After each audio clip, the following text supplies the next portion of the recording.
E bom, agora, antes da gente seguir para a nossa palestra internacional, temos alguns comentários para a gente fechar esse conteúdo da Anamises. O que você achou, Lu, sobre a palestra dela, quando ela trabalha o People Analytics como um tema mais abrangente dentro do RH? Legal. Acho que muito do que ela traz é o que a Mindsight acredita, como a gente reforçou bastante aqui, porque People Analytics, ele não é um novo tema isolado, né? O People Analytics, ele é um capítulo que é parte de toda a jornada, de todos os produtos, de todos os processos do RH. Ele está, de fato, embutido, que é uma palavra que a gente vai falar bastante aqui hoje, embutido nos processos e parte da nossa jornada. E eu acho que uma coisa que é super relevante de destacar para mim de insight, que a Anamises trouxe, é que ela começou, sim, em 2017, né? Ela trouxe para a gente um pouco da trajetória que a empresa viveu com People Analytics, mas o momento para a gente começar é justamente hoje. Então, é muito importante a gente estar trazendo aqui esse assunto, porque a gente sabe que muitas pessoas têm a dúvida, como eu começo People Analytics? Parece um tema difícil, e a gente está aqui justamente para desmistificar. Na Anamises fez isso super bem, trazendo insights muito práticos. A gente vai comentar um pouquinho mais disso aqui também. E para você, Fê? Sim, perfeito. Acho que o que é legal é a gente pensar que essa abordagem analítica dentro do RH, ela não precisa ser um bicho de 7 cabeças. Basicamente, o People Analytics é a gente reunir dados sobre problemas de capital humano que a gente tem na organização, para a partir daí cruzar essas informações e tomar decisões melhor embasadas. Então, a gente até separou aqui alguns pontos que são legais de ter como um guia prático para fazer essa adoção do People Analytics dentro do seu dia a dia, né, da sua operação na empresa. Basicamente, o People Analytics acaba sendo uma abordagem de orientação a dados que segue um método científico para a gente trabalhar com problemas de gente. A gente vai falar bastante disso também na próxima palestra. Para a gente começar, o primeiro ponto é identificar o que são os seus problemas de capital humano. Então, como é que estão suas posições críticas, seu indicador de turnover, o engajamento do seu público, como é que está a atração. Todos esses temas são importantes a gente ter uma clareza muito forte de o que atrapalha hoje a tua empresa alavancar. E a partir do momento que a gente delimita esses problemas, o negócio agora é começar a reunir indicadores que podem trazer informações para aprofundar essa compreensão do problema, né? No caso, por exemplo, um percentual de turnover nas posições críticas, como que está o NPS dos colaboradores, os indicadores de performance.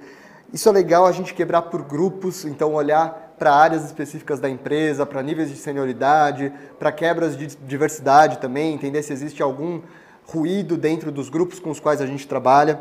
E aí, com base nisso, a gente formular perguntas e hipóteses que resolveriam esses problemas. Acho que uma coisa importante também, que às vezes a gente passa batido, é entender dentro do segmento que a gente atua, quais são os benchmarkings que a gente pode estabelecer. Então, por exemplo, na minha área do varejo, ou na minha área de serviços, na minha área da indústria, o que é uma taxa de turnover razoável? O que é um nível de performance que a gente observa em outros competidores? Com base nisso, eu consigo ter uma ideia de qual que é o meu potencial de melhora e quais hipóteses, né, quais ações eu posso conduzir para fazer isso. E aí, na medida em que a gente estabelece essas ações e vai testando elas, reunir os dados sobre essas iniciativas permite com que a gente tenha maior ingerência sobre o que está dando certo e o que não está. Então, basicamente, o People Analytics é a gente cruzar todos esses dados que a gente coleta e rodar experimentos em cima deles para ver como que eles estão correlacionados, né? O que um impacta no outro. Então, um pouquinho disso que eu acho que é legal para a gente ter uma introdução inicial, né? Ter um problema muito claro, reunir dados sobre eles, entender a sua fórmula, sua hipótese, testar experimentos e cruzar os dados pós-experimento.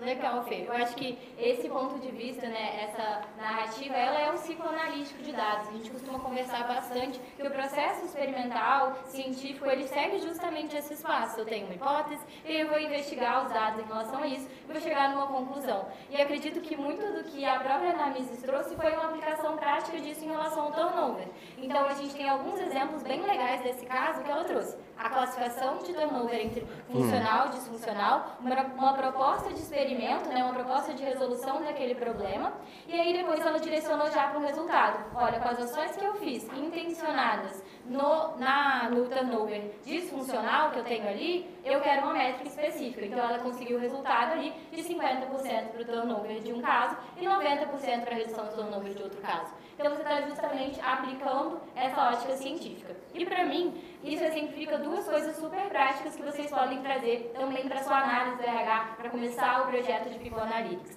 O primeiro é usar indicadores como classificadores. Então, muitas vezes a gente pensa no quantitativo como um número. Então, qual é o percentual de turnover que eu tenho? 50%, 10%, 20%.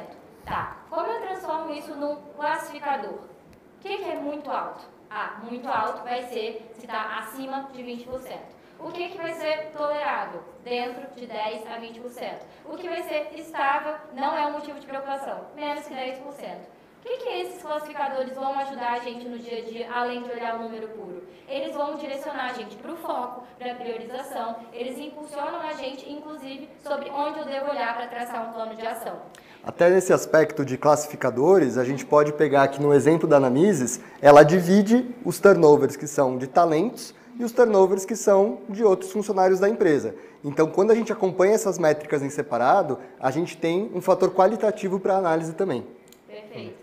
E a gente já está acostumado até a olhar com alguns classificadores que são mais comuns, como por exemplo a área. É mais crítico um turnover numa área de tecnologia ou numa cadeira crítica, menos crítico se for numa outra área. Então esses fatores também de área, segmentação por cargo, já são classificadores que a gente está acostumado a usar. E a ideia aqui é aplicar essa mesma lógica de classificação também para os números e indicadores que você tem na área. E uma segunda insight que eu tenho aqui, que eu gostaria de compartilhar para vocês, que é prático também, é que os classificadores e o experimento, ele evidencia o foco. Então, ela não trouxe, eu vou reduzir todo o turnover. Ela trouxe, eu vou reduzir o turnover dos talentos. E isso facilita também para você traçar planos de ação mais efetivos, que é como o People Analytics pode ser aplicado na prática para você gerar resultado. Então, de todas as ações que você tem, de todos os problemas que você tem na empresa, como você pode segmentar aquele experimento para provar, identificar o que funciona, traçar resultados, para aí sim traçar um novo experimento e expandir esse experimento que você fez para outros casos. E quando a gente fala sobre turnover, isso acaba sendo uma pauta recorrente porque é um problema geral de todas as empresas, né? Seja em cargos de entrada, seja em cargos mais executivos, críticos, a gente sabe que o turnover ele não acontece isoladamente, não é algo que vem da noite para o dia. Ele geralmente é processado como um fenômeno dentro da carreira de uma pessoa. E eu acho que a Anamises trouxe isso e explorou de uma forma muito legal, que até conecta um pouco com o que a gente viu na palestra da Roberta no início da manhã, onde você tem um momento em que a pessoa está ali comprada e engajada com a empresa, mas onde acontece alguma mudança, algum choque que coloca isso à prova.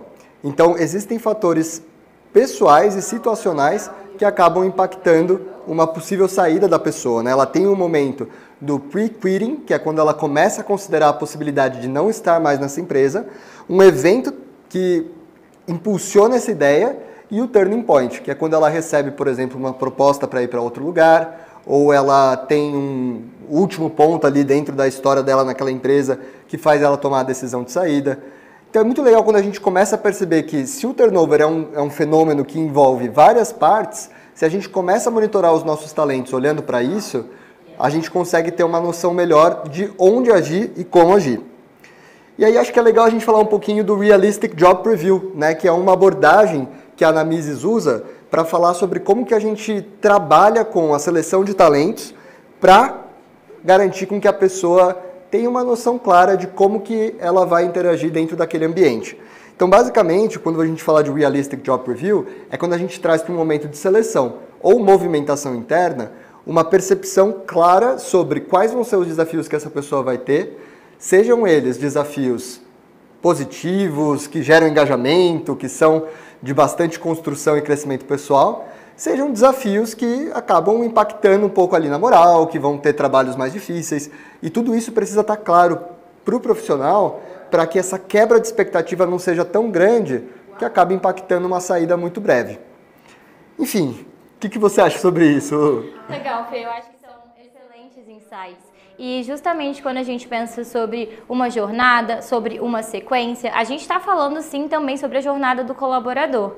E muito do que a gente conversa aqui na Mindsight é, se eu não estou olhando só para uma foto, por exemplo, para o resultado de uma pesquisa de clima, para entender quem está ali com uma intenção de sair, né, que respondeu uma nota mais baixa no ponto sobre intenção de sair, se eu não estou olhando só para essa foto para analisar esse dado, como que eu posso olhar para isso de uma forma mais ampla?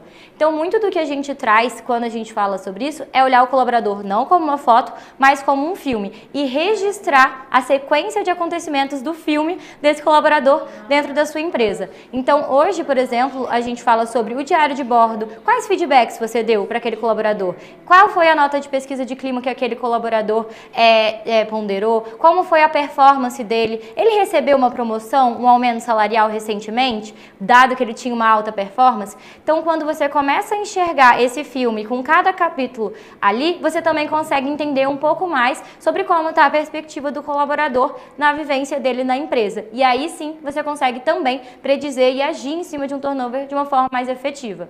Hoje, por exemplo, né, na nossa própria ferramenta, a gente tem o próprio histórico de anotações e o histórico de perfil do colaborador, onde você consegue visualizar justamente isso. Foi evoluindo dentro da empresa, em que áreas? Passou por quais gestores? Qual foi a performance dele? E o histórico de remuneração? E ali você consegue indicar mais hipóteses e causas para você atuar também no dia a dia.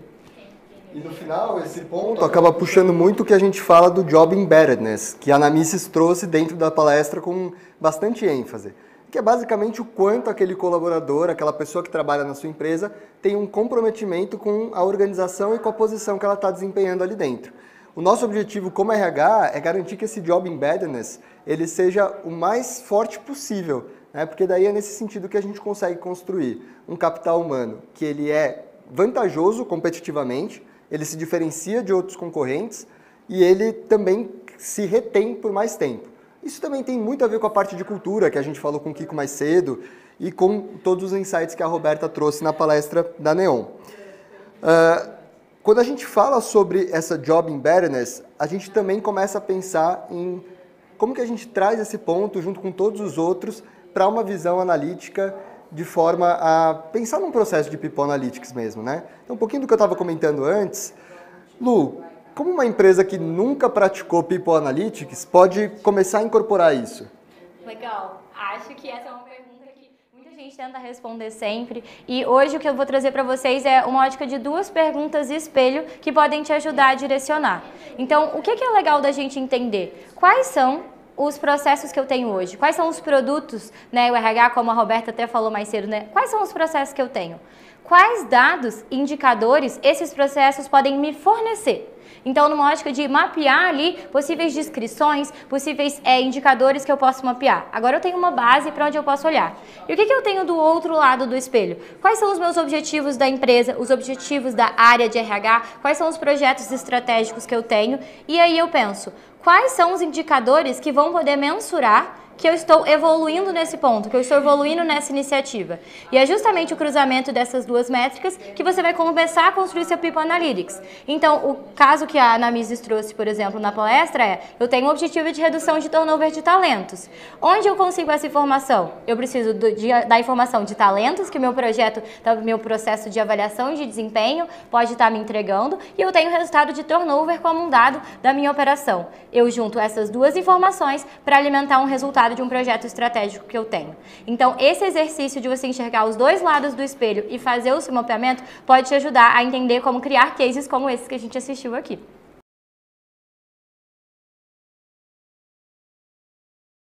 Tá bom? E bom, agora retornando, a gente está na fase final para fechar o bloco do dia, fechar o bloco da tarde. Ainda estamos na metade do evento, temos o dia todo de quinta-feira, mas vamos conversar agora um pouco mais sobre a situação. Quero saber então, Fê, quais foram os insights que você teve com a palestra do Mike? Boa, pessoal. Acho que aqui a ideia é a gente fazer esse fechamento final sobre os pontos que passamos aí com o último conteúdo.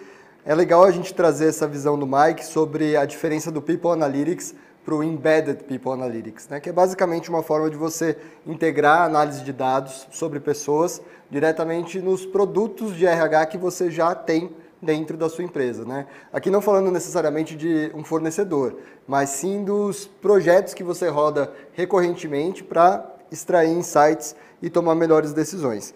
Então, basicamente, é a gente ter sistemas de conhecimento aliados que centralizam as informações, façam os cruzamentos desses dados e orientem a tomada de decisão. Geralmente, uma plataforma de analytics ajuda também a ter esse aumento no nível de estratégia das decisões.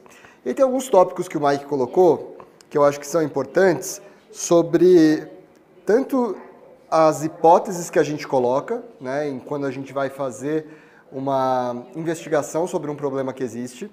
E aqui tem um ponto que a gente alinha muito com a palestra da Anamises, porque ele coloca como People Analytics também a gente ter uma visão mais imparcial do que está acontecendo na nossa empresa.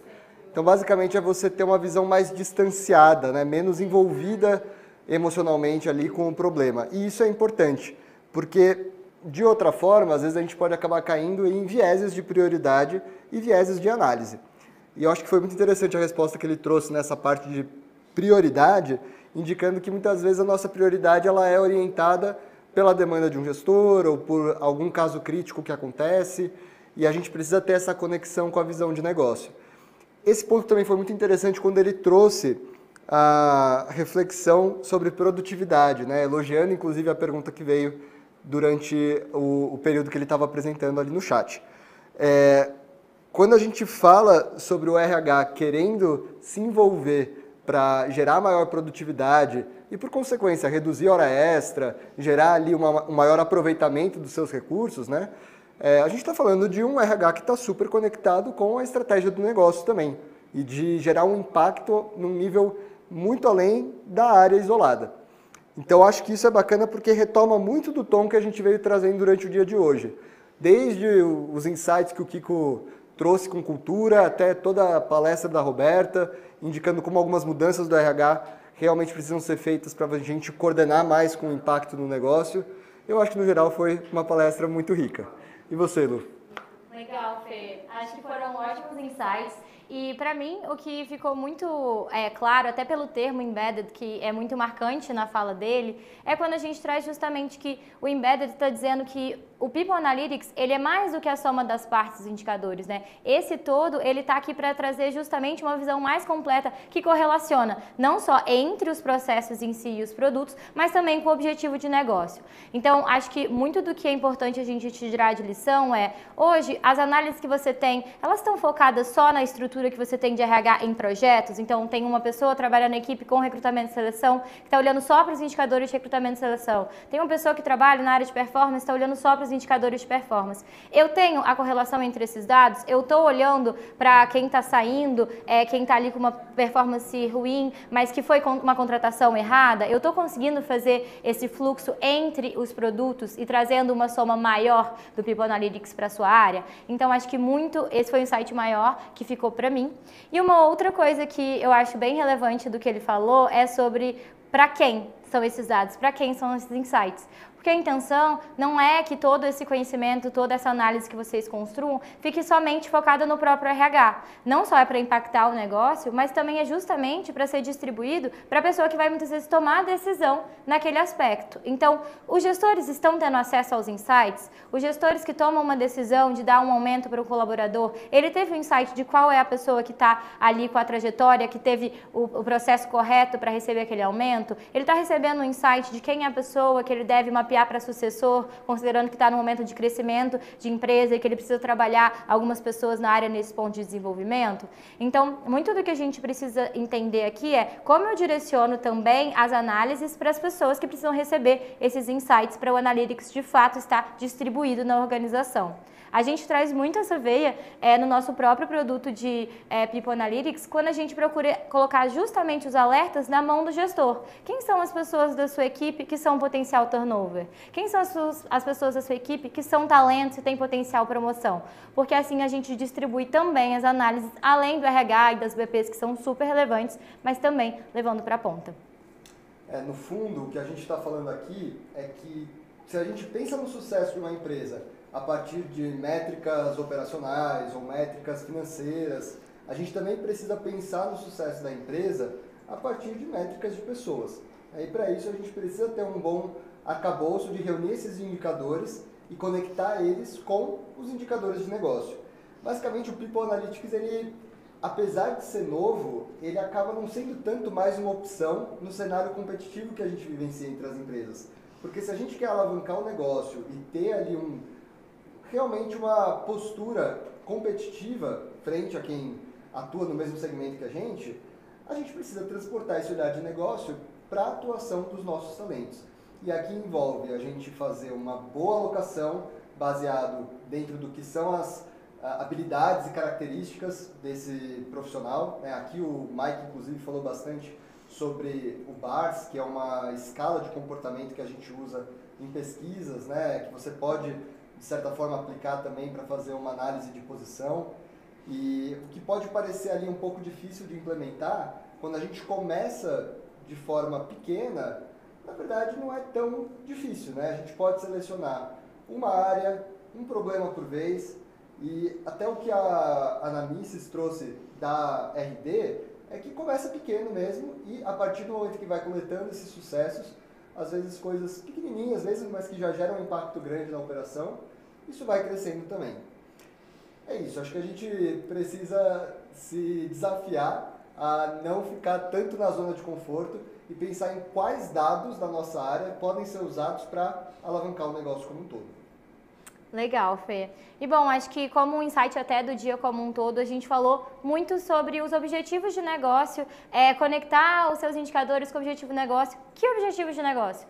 Então, assim como a gente falou que gestão de mudança está vindo para a alçada do RH como sua responsabilidade por estar gerindo esse processo, garantindo que as mudanças estão acontecendo, a gestão de objetivos de negócio também muitas vezes está na alçada do RH também trabalhar. Então, quando a gente falou para vocês aqui que eu não tenho objetivos de negócio, eu não sei quais são, ou não está bem claro para toda a empresa, esse já é o primeiro passo que vocês podem tomar. Então, hoje, muitas das empresas já também são responsáveis pela área de gestão de metas, pela parte de gestão dos indicadores para distribuir essa informação por toda a empresa, e esse também já é um primeiro passo, caso você não tenha essa visibilidade hoje dentro da sua organização. Boa, e para a gente fechar aqui, eu vou compartilhar com vocês um case real. Acho que é legal a gente pensar um pouco nessas aplicações práticas, Então, recentemente a gente fez um projeto com a Raia Drogasil. Tenho um carinho muito grande por esse cliente, porque a gente conseguiu ter um impacto bem legal na contratação de farmácias, onde o nosso problema principal ali era um turnover de funcionários que eram admitidos no início de um processo e passavam pouco tempo dentro da empresa, e onde a gente conduziu um estudo para criar um modelo de predição. Basicamente, um modelo de predição é a gente aplicar o People Analytics no processo seletivo a partir da avaliação de alguns comportamentos, como o Mike colocou ali no final da palestra dele. Então, a gente entendeu ali que existiam alguns traços de perfil, alguns interesses que faziam com que um profissional tivesse maior aderência ao cargo de atendente dentro da Raia Drogasil e ao cargo de farmacêutico, e a gente começou a contratar pessoas com esse perfil. E foi monitorando ao longo do tempo para entender o quanto que isso impactava no negócio. E acho que o resultado mais impressionante foi que não só a aplicação de uma bateria de testes que avaliava esses comportamentos ajudou a prever um turnover menor nos primeiros 90 dias, como também o simples fato de você ter uma bateria de assessments já provocou um maior engajamento no aproveitamento dos candidatos. Em outras palavras, quando a gente comparou, e aqui é muito importante a gente sempre fazer estudos que comparam um grupo controle de um grupo que não está passando pela mesma intervenção. Então, quando a gente comparou farmácias que utilizaram esses testes para a contratação das farmácias que não usaram, essas que usaram os testes tiveram um maior aproveitamento na etapa final de seleção e nos primeiros 90 dias tiveram uma redução de 20% no turnover em comparação com as outras empresas. Então é um case bem legal de aplicação prática que não exige uma invenção da roda, Não é ciência para montar foguete, é algo que dá para fazer com os dados que vocês já têm dentro da companhia. Perfeito, Fê. Então, a gente está chegando aqui na nossa reta final dos nossos comentários, do nosso bloco aqui de Tornar Prático. Gostaria de reforçar que vocês mandem perguntas, se surgiram pontos do dia que ficaram de dúvidas para vocês, seja para o conteúdo, seja para os comentários que a gente está trazendo aqui. A ideia é que a gente interaja com vocês e traga justamente essas respostas.